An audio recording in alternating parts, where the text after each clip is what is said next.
Frère Serge, nous sommes à Saint-Denis. Hein? Oui, bonjour à tous les frères et sœurs en Christ. Je me présente pour les nouvelles personnes, Serge de l'île de la Réunion, docteur enseignant de la parole de Dieu en Yehoshua Mashiach. Nous faisons que parler de Yehoshua Mashiach sur cette chaîne.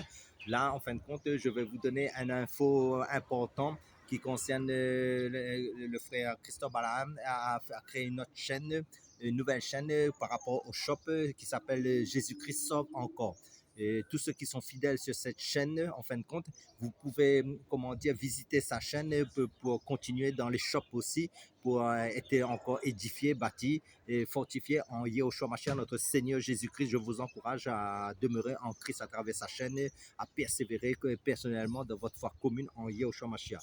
Donc, nous allons parler aussi, nous allons porter un partage de la parole maintenant sur la suite de la femme de Sinamite dans, je pense, Des Rois 8. 2 Rois chapitre 8. Parce qu'il y a 6 versets. Et dans cette versets histoire que narrative. nous allons, comment dire ça, partager sur ce thème de ce passage-là. Et avant d'entamer, de commencer notre message, nous allons placer entre les mains du Seigneur ce message. Père, merci pour ta grâce, merci pour ton Saint-Esprit, merci pour l'œuvre de la croix de ton Fils Jésus-Christ, merci de disposer nos cœurs encore pour comprendre, pour saisir ce que toi tu veux nous communiquer dans ta parole, Seigneur, à travers de tes saintes écritures, pour être encore bâti, édifié en Yehoshua Mashiach. Comme tu dis, ouvre ta bouche, je la remplirai, Seigneur. Oui, Seigneur, par ta grâce, Seigneur, remplis ma bouche pour que ta parole soit donnée dans la sainte doctrine de ta parole, ce que toi tu veux communiquer à mon frère, ma soeur, pour être encore plus édifié, fortifié, pour croître spirituellement en Jésus-Christ, notre Seigneur. Amen.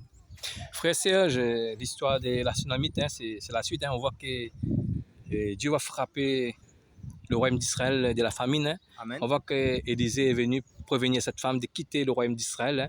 On voit que cette femme, c'est une femme qui craint le Seigneur. Hein. Amen. En fait, Dieu allait juger Israël par la famine, en fin de compte. Et à un moment donné, le serviteur de Dieu, Élisée, le prophète, a dit à cette femme, Dieu, en fin de compte, va permettre qu'il y ait 7 ans de famine en Israël. Donc, tu vas quitter le pays et tu vas aller dans le pays des Philistins pour, en fin de compte, pour t'abriter là-bas. Là, Dieu a prévu une place là-bas pour toi, pour que tu sois épargné de la famine, en fin de compte. Comme elle était une personne qui craignait le Seigneur, parce que la crainte du Seigneur, c'est quoi? C'est d'obéir à ce qu'il dit. En fin de compte, comme Élisée était une préfiguration de Christ dans l'ancienne alliance, comme j'ai toujours dit qu'il avait l'esprit de Christ en lui, comme c'est dit dans 1 Pierre chapitre 1 verset 10, comme il nous parle dans ce chapitre-là, que les personnes que Dieu a utilisées dans l'ancienne alliance, ils avaient l'esprit de Christ en eux. Donc à ce moment-là, comme elle avait la crainte du Seigneur, elle a écouté la parole de Dieu qui sortait d'Élisée pour obéir, pour aller dans le pays, pour être épargné de la famine. Frère Serge, je vous pose des questions aussi. Hein, tu peux raconter par coup, hein, je veux dire, la femme, la tsunami, c'est de la femme qui Élisée l'a resté cet enfant. En fin de compte, comme elle avait déjà expérimenté ce que Dieu faisait à travers d'Élisée dans le passé, parce qu'elle avait connu auparavant Élisée, comme nous avons parlé sur 2 Rois chapitre 4, qu'elle n'avait pas d'enfant, qu'elle accueillait Élisée elle avait prévu une demeure pour Élisée dans la chambre haute pour que Élisée vienne se reposer avec une table, une lampe, un lieu pour se reposer, et qu'ensuite Dieu Élisée lui a prophétisé qu'elle aura un enfant parce qu'elle n'avait pas d'enfant, et qu'ensuite l'enfant est mort, et ensuite Élisée a pu ressusciter par la grâce de Dieu son enfant. Donc c'est une personne qui craignait Dieu, mais qui a vu la main de Dieu à travers de son serviteur Élisée. C'est la même femme, hein, dans des Rois 8. C'est la suite. Oui, mais en fin de compte, là... 2 Rois 4, 2 Rois 8, hein, verset 1 jusqu'à... Oui, c'est la suite. C'est la suite. C'était un autre contexte que Dieu, là, veut nous amener à comprendre quelque chose, à nous enseigner. Et pour nous, parce qu'en fin de compte, là où tu as dit qu'en fait, quand l'Éternel va frapper le royaume d'Israël parce que l'Israël est tombé dans l'idolâtrie, dans l'apostasie. Hein? Et cette femme, de son Dieu, tout ça là. Et cette femme, en fait, quand Élisée va les prévenir pour qu'il ne subisse pas cette famine. Hein? Cette famine, parce qu'en fin de compte. Parce qu'il craignait le Seigneur, tu l'as dit. Hein? Parce qu'elle craignait le Seigneur, mais la crainte du Seigneur. Frère, excuse-moi, hein? Parle-nous au sujet de la crainte du Seigneur pour les gens qui nous écoutent sur YouTube. La crainte du Seigneur, c'est la haine du mal. C'est l'obéissance à sa parole. Et la parole de Dieu est basée sur le bien. Ça veut dire, parce que dans Tite, il nous est dit, c'est bien d'avoir cru en Dieu, en Jésus-Christ, mais après, il faut pratiquer des bonnes œuvres. Ça veut dire qu'il faut arrêter avec le mal, tout ce qui en a rapport, qui est contraire à la parole de Dieu, qui est Dieu en abomination, comme nous avons parlé le culte des morts, comme nous avons parlé de la haine et des œuvres de la chair, la jalousie. Et ça, c'est en fin de compte, Dieu est quelqu'un qui a la crainte de Dieu, en fin de compte, il évite d'être dans ces choses-là, des œuvres qu'en fin de compte, que Dieu déteste, en fin de compte. Donc, ils suivent l'obéissance à la parole de Dieu, parce que dans le Proverbe, il nous dit, la crainte de Dieu, c'est le commencement de la sagesse. Et la sagesse de Dieu, nous savons que c'est Christ. Et Christ nous a montré le modèle par excellence, qui est lui-même, qui est la sagesse personnifiée. Il allait de lui en lui annonçant le royaume de Dieu et faisant du bien. Ça veut dire que Dieu, c'est un Dieu d'amour, de bien. Il a horreur du mal, il a horreur de tout ce qui est en contradiction à sa parole. Donc tout est déjà écrit dans la parole de Dieu. Donc en méditant la parole de Dieu, vous avez le discernement en ce qui est bien, ce qui est mal, parce que la parole de Dieu, il dit que quelqu'un qui est mature dans la parole de Dieu, il sait discerner entre le bien et le mal. Et c'est l'Esprit de Dieu qui nous conduit déjà, nous avons une conscience. Et la conscience nous dit ce qui est bien, ce qui est mal. Mais l'Esprit de Dieu nous confirme encore plus ce que Dieu, dans sa parole, nous dit ce qu'il aime et ce qu'il déteste. Parce qu'en fait, quand il veut prévenir cette femme, la femme reste en royaume d'Israël et il va subir la conséquence de cette famine. Hein. Si, en fait, quand on dit aussi que... Elle, comme elle avait la crainte de Dieu, elle croyait à la parole de Dieu. C'est-à-dire la crainte de Dieu, c'est de croire et d'obéir à la parole de Dieu. Et maintenant, je vous donne un autre passage aussi, il nous parle de la crainte de Dieu. Rappelez-vous l'histoire de Joseph. Joseph, la femme de Potiphar, qui voulait coucher avec elle. À un moment donné, la femme, et lui, il s'est sauvé parce qu'il a dit à la femme de Potiphar, je crains mon Dieu, je ne ferai pas un acte, parce que la femme voulait qu'il couche avec lui, parce qu'il trouvait Joseph beau, mais maintenant, beau de taille et beau de figure, mais maintenant, Joseph a dit, je crains mon Dieu, et pour ne pas tomber dans le péché, il a fui, mais en fuyant, et son vêtement est resté dans la main de la femme. Et c'est comme ça, il a été accusé de viol, enfin, quand il est rentré dans la prison, mais c'était une accusation mensongère. Hein. Pour rebondir sur la tsunamite, en fait, quand on craint le Seigneur va toujours nous garder, hein, c'est ça. Malgré nos imperfections. Hein, et maintenant, parce que nous avons nos imperfections, bon. Il va nous parler.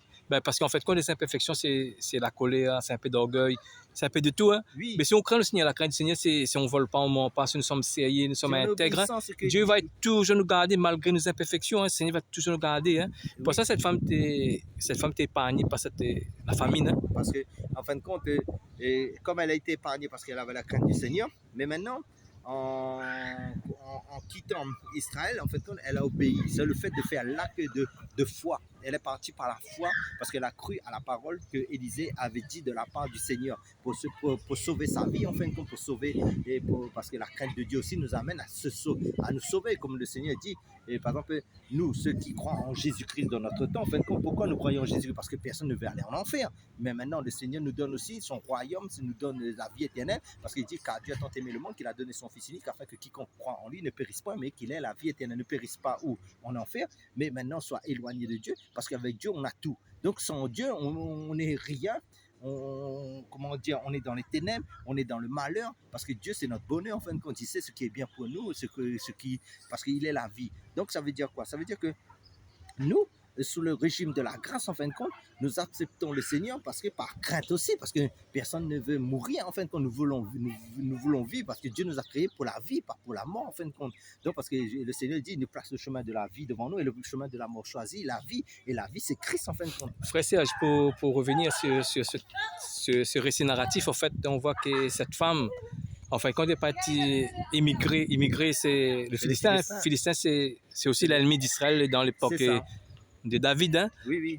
En fait, que ces temps, c'est le suivre de Dieu. Après, c'est temps d'épreuve. Hein. C'est temps d'épreuve aussi. Hein. Oui, parce que comme Israël était éprouvé par la famine pendant ces 7 ans, comme cette femme a obéi à la parole de Dieu, donc elle a été épargnée aussi, sa vie a été épargnée. Après, il a fait 7 ans, après ensuite 7 ans, elle est revenue. Et en fait, quand 7 ans de succès, parce qu'en fait, quand les épreuves, c'est une épreuve, en fait. Oui. Parce que l'épreuve peut durer 1 an, 2 ans, 6 mois, 8 ans. Hein. Il dépend si nous avons si nous mettons notre foi vers le Seigneur, hein, Oui, dans le Seigneur, hein, oui, on oui. va passer de succès, hein, parce que cette femme va passer de succès cette année. Hein. Oui, parce que comme elle avait la crainte du Seigneur aussi, je pense que sa foi n'a pas diminué chez les Philistins. Parce que pourquoi? Parce qu'elle n'a pas oublié son pays d'origine, là où Dieu était. Parce qu'il faut bien comprendre aussi, dans l'ancienne alliance, c'était qu'à Israël que se trouvait Dieu, en fin de compte, pas chez les Philistins. Mais comme elle a obéi à la parole de Dieu, donc Dieu était avec elle pour la garder là-bas dans le pays des Philistins, parce qu'elle a obéi à la parole de Dieu. Elle est partie sur la parole de Dieu. Donc nous vivons par la parole de Dieu. Si nous sommes dans la parole de Dieu, ben nous, le Seigneur nous garde, parce que nous sommes à l'abri du Très-Haut, nous sommes sous son refuge. Après, on voit aussi que lorsqu'il est retourné dans ce pays, dans le pays des royaumes d'Israël, on voit Amen. que Gaïzi était l'ancien serviteur et voilà, hein, Élisée, hein, en fait, Amen. quand le roi, hein, le roi Joram à l'époque, hein, Joram, hein, Roi de Juda. Joram, c'est le roi Israël. d'Israël, parce qu'il y avait Oui. deux rois. Le roi, parce qu'il y avait deux rois de Juda. On a le roi de Juda, comment on appelle encore? Comment on veut dire le nom, prénom? Joram. Joram, le roi d'Israël, et Joram, du royaume de Juda, hein, avec deux rois. En fait, c'était le fils d'Akab et c'était le fils de Josaphat. Josaphat. Oui. En fait, quand c'était pas le grand amour avec Josaphat, en fait, quand il disait Gaïzi, raconte-moi tous les miracles, les grands miracles qu'Élisée a fait dans le royaume d'Israël. Après, en fait, quand les miracles, parce que les miracles qu'Élisée a fait, en fait, quand c'était la femme qui l'a. Il a resté là, ressuscité, il fait partie des grands miracles alors. Des vidéos précédentes. En fin Oui. de compte, là-dedans, il y a un enseignement aussi profond, parce qu'en fin de compte, là, il nous parle aussi de la résurrection. Oui. Ça veut dire que le plus grand miracle, même pour nous en tant que chrétiens, c'est quoi? C'est la puissance de la résurrection. Nous étions morts, comme l'enfant qui est mort spirituellement, et Christ nous a ressuscités en lui par l'œuvre de la croix, parce que nous sommes des ressuscités en Christ. Hein. C'est pour ça que nous pouvons prêcher la parole, nous pouvons, par l'Esprit de Dieu et l'Esprit de Dieu en nous, qui est l'Esprit de la vie, en fin de compte, comprendre les Écritures, parler même de ce passage-là, parce que en fin de compte, l'ancienne alliance, c'était une préfiguration des choses de la nouvelle alliance. Mais maintenant, ce qu'il faut comprendre dans ce passage aussi, quand le roi demande le témoignage par rapport à Géasi des miracles d'Élisée, en fin de compte, là, ce que veut dire la réputation d'Élisée, ça veut dire sa réputation, en fin de compte, on a tellement parlé de lui, en fin de compte, à un moment donné, et le roi voulait connaître les exploits que Élisée a fait par la main de Dieu. C'est pas simplement le miracle de cette femme, en fin de compte, le miracle, ce que Dieu a fait. Parce qu'en fin de compte, il fait partie des grands miracles qu'Élisée a réalisés pour l'arrestation de cet enfant. Ça revient dans le temps de la grâce. Quelle est la chose que Dieu a fait de notre vie qui est le plus grand miracle de notre vie? Si ce n'est pas la nouvelle naissance, reçoit le Saint-Esprit, est né de nouveau, est né de l'Esprit, c'est la vie d'en haut. Ça veut dire que Élisée, là, le roi, qu'est-ce qu'il fait? Le roi, c'est quelque part, ça veut dire que le roi, c'est quelque part une image du Père aussi, quelque part, le roi. Parce que Dieu, à un moment donné, il va nous regarder, il va te poser la question. Quand tu seras dans le jour devant son trône, qu'est-ce que tu as fait sur cette terre pour moi? Quel est le plus grand miracle? Il ne faut jamais dire que tu as fait quelque chose devant le Seigneur. Il faut rester la bouche fermée. Il faut dire en fait, c'est Jésus qui a tout fait. C'est le Fils. Donc, quand nous serons devant le Seigneur, on dit, Seigneur, c'est toi qui m'as sauvé. C'est toi qui as accompli. C'est pour ça qu'il dit, nous sommes des vases inutiles après avoir prêché, après avoir chassé les démons, après fait tout ce que les choses que Dieu a permis qu'on nous fassions selon sa grâce qu'il a déposée en nous. Tout vient de Dieu en fin de compte. C'est ça qu'il faut comprendre. Mais maintenant, là, le roi, qu'est-ce qu'il a demandé? Il a demandé le plus grand. Mais Géasi, maintenant, a confirmé. Ça veut dire a confirmé, a montré les œuvres. Et les œuvres, c'était qui? C'était la femme qui est venue en réalité, qui est venue vers le roi pour redemander ses biens qu'elle avait laissés en partant pendant le pays. Mais maintenant, elle a reçu tout son bien, le pactage. Parce qu'en fait, lorsqu'il arrive, hein, en fait, quand là, cette femme, la tsunamite arrive, c'est la conversation des Gaïzi avec le roi. Oui, c'est ça. Après, Gaïzi dit, tomber. Mais voilà cette femme. Voilà. En fait, quand Dieu a planifié les choses, hein, veut dire que ça des rencontres, c'est Dieu qui crée des connexions. Amen. Tout vient de Dieu parce que cette femme était restaurée. Hein, parce que la parole dans Romains chapitre 11, verset 36 nous dit, c'est de lui qui est l'origine, par lui le moyen et pour lui que sont toutes choses. Mais maintenant, comme ce que Élisée a fait, c'était en fin de compte, c'était planifié d'avance en fin de compte par le Seigneur pour que Élisée le fasse. C'était le plan de Dieu. Pourquoi? Parce que à travers de cette œuvre-là, ça veut dire ça allait témoigner des œuvres de Dieu à travers de cette femme par la puissance de Dieu qui opère à travers de Élisée, que Dieu a mis son onction dedans. Donc ça veut dire l'onction de Dieu, ça veut dire le témoignage de ta vie en fin de compte, les œuvres vont t'accompagner dans les cieux. Parce qu'en fait, quand cette femme qui a réclamé tous ses biens, en fin de compte, et le roi elle a restitué tous ses biens, hein, sans forcer, en fait, en plus qu'il a donné un unique aussi, ben, cette femme t'est restaurée, en fait. Je veux dire, ça, il a passé l'épreuve du succès, Amen. pareil Job, hein, et Dieu l'a restauré, comme nous-mêmes les chrétiens, voilà. Si on passe les épreuves avec succès, et Dieu va nous remplir son onction, Dieu va rouvrir des portes encore plus pour nous. C'est pour ça qu'en fin de compte, il faut voir encore plus loin que ça, en fin de compte, prophétiquement. Ça veut dire que Jésus-Christ, en mourant, qu'est-ce qu'il a dit? Il a dit que vos cœurs ne se troublent point. Croyez en Dieu, croyez en moi. Je suis parti dans le ciel. Quand je m'en serai allé, que je reviendrai, quand je m'en serai allé, je vous préparerai une place. En fin de compte, nous serons avec lui pour l'éternité avec lui. Mais maintenant, ça veut dire quoi aussi? Prophétiquement, ça veut dire que sur cette terre, toutes les choses que nous allons faire par l'action du Saint-Esprit dans nos vies, cela sera notre vêtement aussi. Ça représente les œuvres justes des saints qui va nous accompagner. Ça veut dire notre témoignage va nous suivre dans l'éternité. Et comme Élisée, devant le roi, ses œuvres a témoigné de lui.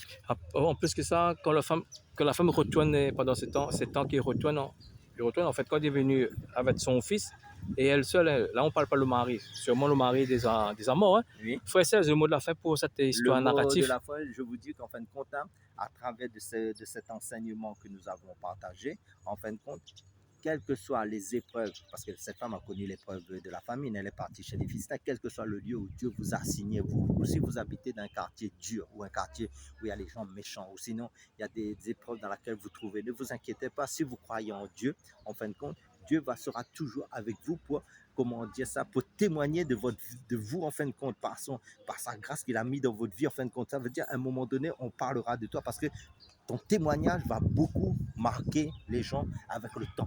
C'est le temps qui dira qui est qui. Amen, alléluia. Cet enseignement était en bilingue.